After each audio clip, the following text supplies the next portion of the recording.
The next thing I want to demonstrate is what we were talking about with right hand technique. With the right hand, instead of referring to the fingers with numbers, we actually refer to them with letter names. P, I, M, and A. P, I, M, A. It's the first letter for the Spanish terms for the fingers: pulgar, indice, medio, and anular. Now, we're really just going to focus on this week walking our fingers, actually just alternating I and M. And what I had the students practice today was just leaving the thumb, leaving P on the third string, for example, and starting on the fingertip of with their right hand with I. And what they're going to do is when they play with the I finger, we're going to start with something called a rest stroke. And so, try to get a good angle here.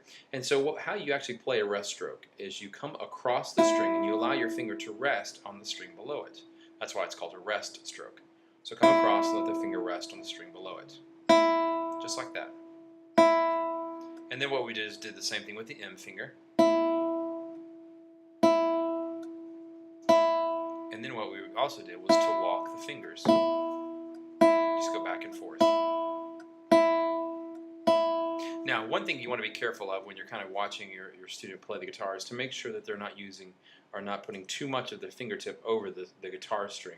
There's going to be a lot of surface area for them to have to pull across the string before they can sound a note, and it's going to delay the ability to play the note and also just kind of make it a lot more challenging for them as well. So that's the right hand technique, really. It's just to play the notes just like that with walking the fingers. Once the student has kind of practiced it a few times, actually have them do it 4 times on each string. Just I, M, and then move to the second string. I,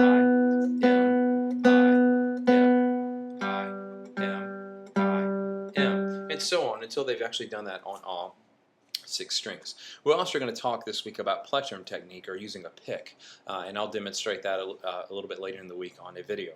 But for right now, just having them practice walking their fingers I and M on open strings.